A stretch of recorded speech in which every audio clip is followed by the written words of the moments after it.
네, 조금 전 재개발 2의 1탄에 이어서 조금 더 이어서 설명을 하도록 하겠습니다.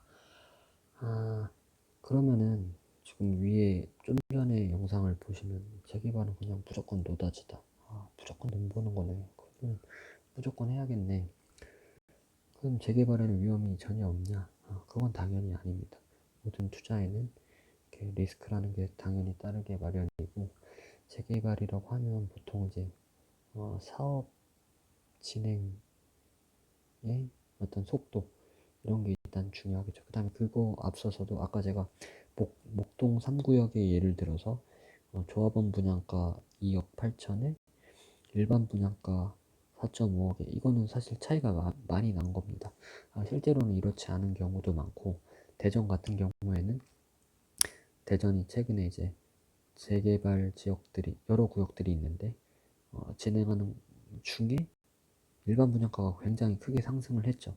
조합원 분양가는 미리 정해놓고 사업을 진행하는데 일반 분양가가 팍 뛰어버리다 보니까 사업성이 아주 좋아져서 이런 거지. 실제로 뭐 청주나 저 이런데 재개발을 알아보면 뭐 조합원 분양가랑 일반 분양가랑 차이가 뭐 평당 1, 200, 뭐 100만 원 이 정도 차이가 나서 뭐 끼케야 뭐 일반 분양가랑 차액이 뭐 3천에서 5천만 원 정도 나고 이런 경우도 많습니다. 뭐 이것도 어떻게 보면 작은 돈은 아니지만 그리고 이렇게 사업의 어떤 수익이 그렇게 없으면 사업 진행 자체가 멈춰선다거나 느려질 수가 있습니다. 그래서 그런 위험성이 있습니다. 지금 제가 투자한 용두 2구역이나 뭐 다른 일단 여러 가지 뭐 지금 도마 8구역이죠. 포레나가 이런 애들 시작한 게 뭐 2007년 막 8년 이때 시작해서 이제 분양하고 막 그렇습니다. 이제 관리처분인가 나고 처음 구역 지정부터 완공되기까지 길게는 막 20년까지도 걸리는 말만 나오고 그런 사업이기 때문에 초기 단계 투자는 초기 단계 투자는 강조하겠지만 아주 위험하다. 대신에 하이 리스크 하이 리턴이라고 해서 위험하지만 피가 안 붙어있기 때문에 성공만 된다면 고수익이 날 수 있다. 자, 그 부분에 대해서 또 간단하게 설명을 하면 자, 복습입니다. 복습 재개발은 추진위원회에서 이제 구역 지정부터 조합 설립,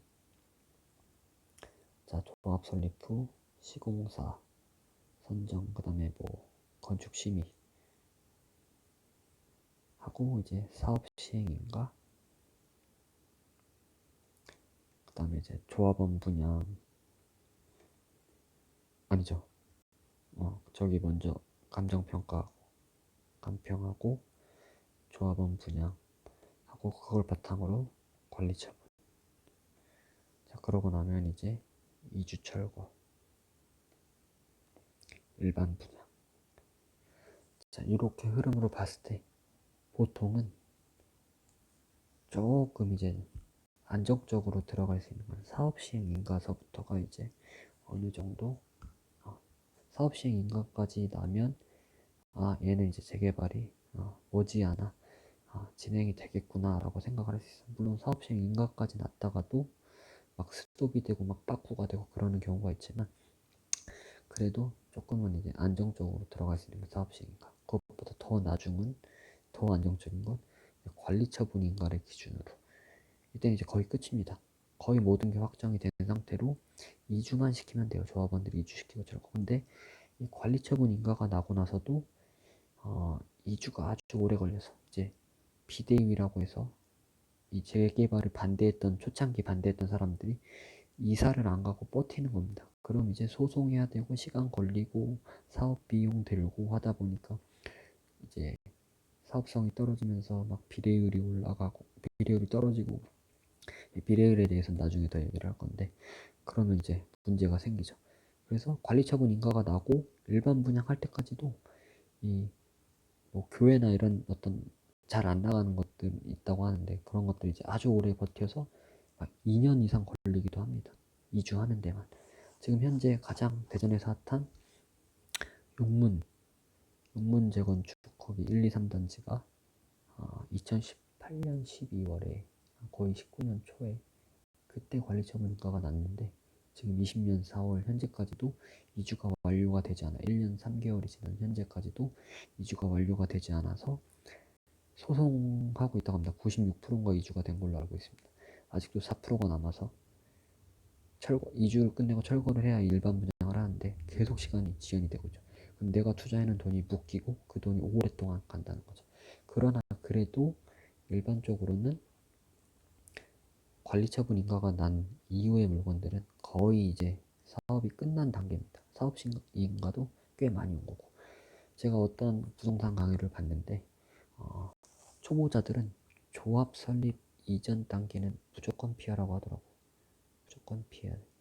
물론 이때 구역 지정 요쯤부터는 피가 거의 안 붙어 있기 때문에 이득이 많지만 그래도 웬만하면 조합 설립이 된 데부터 건드리라고 하더라고요. 그래서 조합 설립 이후의 거를 건드릴 수가 있고 조금 더 와서 사업 시행 인가가 나서 건드릴 수가 있고 관리처분 인가가 나서 건드릴 수가 있는데 대충 추측해서 알 수 있다시피 각 단계가 진행될수록 프리미엄은 P라고 하는 프리미엄은 계속 올라가기 때문에 내가 얻을 수 있는 그 수익은 떨어진다는 거죠. 자, 무슨 말이냐면 자, 이 재개발 물건에 이제 조금 더 이제 뭐라고 해야 될까? 실제적인 이제 사례가 이제 나올 텐데 여러분들 제가 재개발 지역 내에 A라는 빌라 얘가 약 5천만 원의 가치가 있는 빌라입니다. 근데 이 재개발 지역에 이제 재개발을 해서 이제 새로운 아파트가 건립됐을 때 34평, 즉 84형이 조합원 분양가가 조분가라고 해 줄여서 조분가가 2억 계산하기 편하게 3억이라고 합시다. 3억. 그러면은 나는 이 아파트가 감정평가를 했더니 5천만 원짜리였는데 내가 입주권을 가지고 있어서 나중에 아파트 그 3억짜리에 내가 신청을 했으면 차액이 2억 5천이 나기 때문에 5천만 원에 내가 나중에 추가 분담금 2억 5천만 원 더해서 3억으로 이제 그 아파트를 제가 갖게 되는 겁니다. 물론 얘가 이제 일반 분양했을 때는 뭐 4억 5천을 할 수도 있고 5억을 할 수도 있겠죠. 어쨌든 이렇게 3억을 주고 들어가는데 여기 조합이 아닌 외부 사람들이 이제 이 재개발에 투자를 하면 이 A라는 빌라를 이 사람은 미쳤다고 5천만 원에 팔겠습니까? 내게 5천만 원의 가치가 있는데 이게 나중에 분양해서 좁은가 3억의 아파트가 들어갈 텐데 엄청 더 얘가 그때 되면은 한 그 6억 정도 가치 할 걸 알기 때문에 5천만 원에 안 팔죠. 여기에 뭘 붙여서 판다? 프리미엄이라는 P를 붙여서 팝니다. 그 P를 붙여서 예를 들어 P를 초기 단계에는 한 5천만 원 정도 더해서 총 얼마에?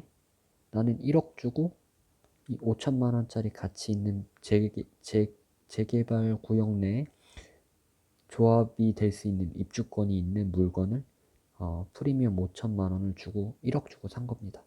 그럼 나는 이 새 아파트를 지금 얼마 주고 사는 셈이 되는 거예요. 결국에는 나중에 추가 분담금 2억 5천을 더 내면 결국에는 나는 3억이 아닌 3억의 프리미엄 5천을 합친 3.5억에 들어가는 거예요. 그래도 싸게 산 거죠. 왜냐면 얘는 나중에 6억 정도 될 거라니까. 그러니까.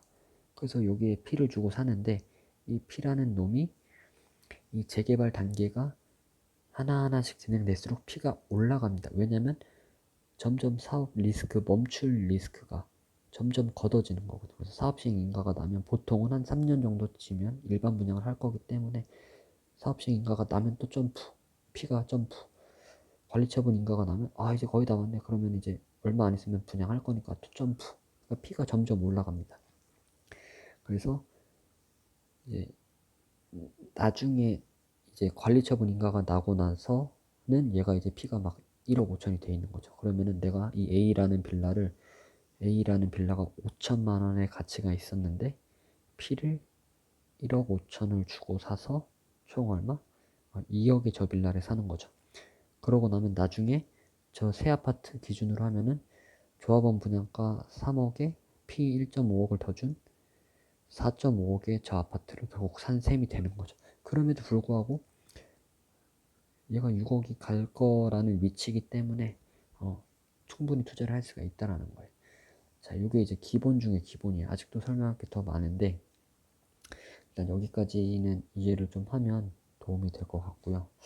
자, 그래서 조금 더 그 사례를 중심으로 얘기를 해볼게요. 제가 투자한 용도 2구역에 대해서 얘기를 하면 뭐 여기 지역은 저는 아주 좋게 보는 지역이고 어, 이게 조금 더 어려운 말을 하려면 이제 또 공동주택가라는 걸 또 여기서 끌어 써야 되는데 자 이게 무슨 말이냐면 잘 보세요. 아까 제가 A라는 빌라가 5천만 원의 가치가 있다고 했죠. 이런 거를 우리가 감정평가액이라고 해요. 감정평가액. 이 재개발 지역 내에 그 건물, 내가 갖고 있는 주택의 가치를 감정을 했더니 그 평가액이 5천만 원이다. 그래서 요것을 기준으로 조합원 분양가와의 차이만큼 나중에 더 내서 새 아파트를 주겠다. 이런 의미예요. 그래서 내가 갖고 있는 그 물건의 감정평가액이 얼마나 나오는지는 이 재개발 지역 물건 구역 내에 있는 사람들한테는 중요하겠죠. 이게 좀 잘 나와야 내가 낼 돈이 줄어드니까. 근데 감정평가라는 말이 처음 나오는 게 바로 사업시행인가 이후에요. 사업시행인가가 나고 나서 감정평가를 해요. 아니 그러면은 이 이전에도 P가 있다고 했는데 이전에는 감정평가액이 없는데 그 가격을 어떻게 하냐. 그래서 사업시행인가가 나서 감정평가액이 나온 이후부터 그, 그, 그 물건의 가격이 정해지고 그것에 맞게 내가 얼마의 피를 지불하고 얼마에 사는 게 정확해지지. 그 이전에는 우리가 그 물건의 감정평가액을 예측할 수밖에 없어요. 예측. 자, 무슨 말이냐면 즉 사업시행인가 전에는 제가 용도 2구역이 지금 아직 사업시행인가가 안 났습니다. 근데 제가 산 A라는 주택이 공동주택가라는 게 대략 4천만 원입니다. 4천만 원. 자, 공동주택가라는 건 뭐냐면 여러분들 이제 집을 갖고 있는 사람들은 그 세금을 낼 때 기준이 되는 그 공동 그 아파트들 그 각 호마다 뭐 201호는 얼마 이렇게 매겨져 있는 가격이 있어. 그 가격에 어떤 그 세율을 곱해가지고 여러분들이 재산세를 내는데 그렇기 때문에 공동주택가가 매겨져 있어요. 특히 그게 4천만 원이었어요. 근데 이건 정해진 건 아닙니다. 보통은 이 세금 그 공시지가가 실제 거래 가격의 60% 정도의 형성이 된단 말이에요. 예를 들어 내가 4억짜리 아파트가 있으면 보통 세금이 4억에 준해서 나오는 게 아니에요. 이것의 공동주택가는 60% 수준인 한 2.4억 정도로 이게 공시지가 알림이라는 그 사이트에 들어가면 나와 있는데 이렇게 돼 있어요. 그렇다 보니까 이 공동주택가는 실제 값어치보다 좀 낮은 가격이 나와 있습니다. 그래서 보통 이 공동주택가에다가 대전에서는 보통 1.5에서 2 정도 사이, 뭐한 1.6, 1.7 정도를 곱한 게 감정평가액이 될 확률이 높다라고 합니다. 이게 꼭 정해진 게 아니에요. 그래서 예측을 하는 거예요. 사업 시행 인가 이전에는 뭐가 없다. 감정평가액이 없어요. 대신에 뭐는 있다? 공동주택가가 있어요. 우리 그냥 줄여서 감정가 아니 이렇게 하나 자 다시 감평가라고 하죠. 감평가가 없고 대신에 뭐가 있다? 공동주택가 줄여서 공주가가 있어요. 그래서 공주가에다가 얼마를 곱한 거? 대략 1.5에서 2.0을 곱한 걸 가지고 감평가를 예측을 하는 거예요. 그러면은 다시 제가 아까 용두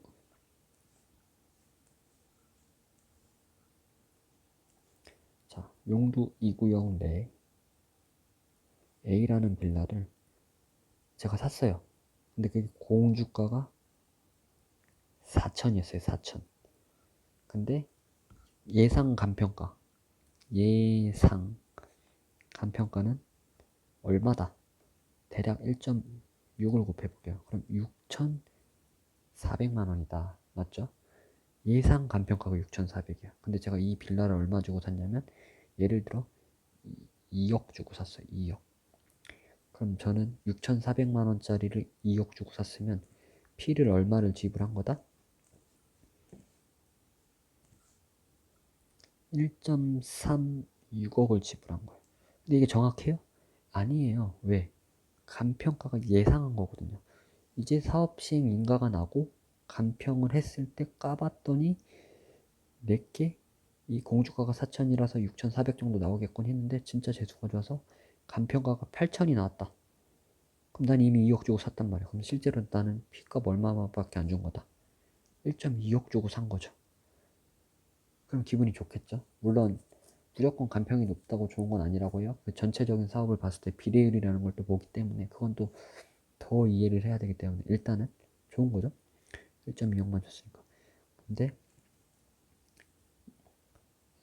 아직은 모른다는 거죠. 어쨌든 대략 P 요 정도 사이를 주고 요걸 산 거예요. 근데 이 용두 2구역의 조합원 분양가는 34평 얘기하는 거예요. 조합원 분양가, 조분가. 현재 평당 850에서 900 사이로 2.9억 정도 예측이 됩니다. 그 다음에 일반 분양가는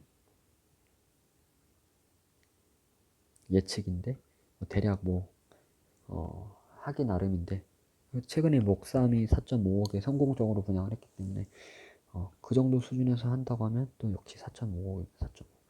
그럼 제가 2억 9천짜리 집에 P를 1억 2천에서 1억 3천을 지금 지불하고 들어간다 하더라도 일반 분양가보다도 미치지 못하는 수준에서 얘를 미리 사놓고 기다린다는 거죠. 재밌는 건 우리가 이 일반 분양했을 때 4.5억에 절대로 분양 못 받는다라는 거죠. 경쟁률은 뭐 100대를 넘을 거고 현재 수준이 유지된다면 그 다음에 저것처럼 이제 유주택자들은 분양 꿈도 못 꾼다는 거죠. 미리 일반 분양가보다도 싼 수준에서 입주권을 사놓고 기다리겠다라는 거예요. 진행만 되면 돈은 저절로 버는 구조. 그렇죠. 이제 일반 분양가 4.5억에도 완판이 되고 초피가 뭐 5천에서 뭐 얼마씩 붙어서 뭐 입주 때는 뭐 6, 7억 충분히 가겠죠. 이 입지를 생각했을 때. 그래서 저는 여기를 P를 주고 지른 거죠. 지금 이제 정확하게 공주가가 4천짜리를 2억 주고 산 건 아니에요. 지금 비슷하게 예시를 들었는데 어쨌든 총액이 한 4억 한 3, 4천 수준에서 들어갔어요. 이제 진행만 되면 되는 거야. 근데 이제 여기서 이제 조금 더 설명할 게 또 많은데 뭐 비례율이라는 게 있어서 또 이 간평과 권리가라는 게 또 나옵니다.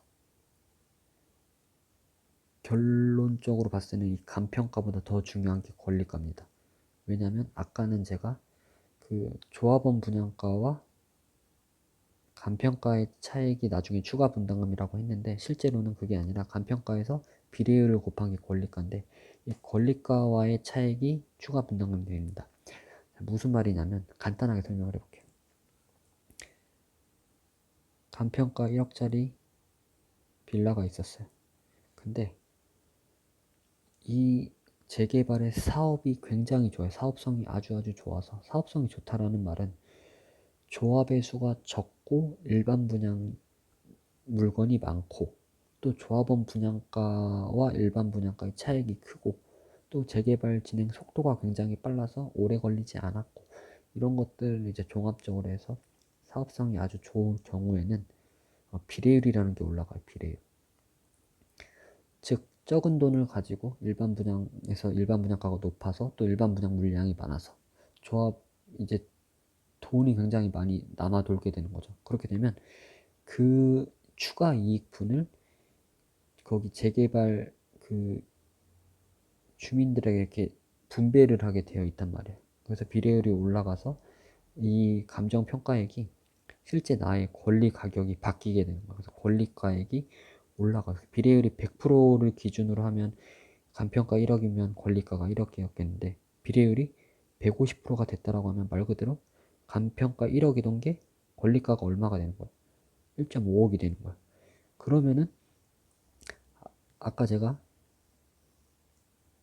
간평 1억짜리에 피 예를 들어 1.5억 줘가지고 2.5억에 샀는데 이게 나중에 비례율이 올라가서 권리가액이 1.5억으로 올라갔으면 실제로는 또 피를 1억 주고 산 셈이 되는 거죠. 나중에 추가 분담금이 5천만큼 줄어든다라는 거죠. 그래서 이런 것 때문에 나중에 이제 비례율 같은 것도 따져봐야 돼요. 근데 보통은 100%를 기준으로 해서 플러스 마이너스 마이너스는 많이 안 나고 100.1%, 뭐 101%, 105% 하는데 대전이 워낙 최근에 그 가격이 뛰면서 재개발 사업성이 올라갔어요. 왜냐면 일반 분양가가 올라갔고요. 이런 이유에서 그 아까 예를 들었던 목산, 그 목도리, 목동더샵 리슈빌이 비례율이 무려 140%가 나왔어요. 그러면은 요 내 2억짜리 간평 2억짜리 집을 갖고 있었던 사람들은 내게 2억의 가치가 있었는데 실제로 다시 봤더니 2.8억의 가치가 있는 걸 확 떼어버리는 거야. 그럼 원래 조합원 분양가가 2.8억이었죠? 그럼 원래 추가로 8천만 원 더 내야 됐었어야 되는 게 내 간평 가격이 비례율 때문에 2.8억으로 올라가면서 추가 분담금이 없어져 버리는 거예요. 그냥 이대로 끝이에요. 수요 아파트를 분양받은 거죠. 자, 이런 식으로 비례율 같은 것도 따져볼 수 있어야 돼요. 자, 이런 것들 다음 시간에 더 이야기해 보도록 할게요.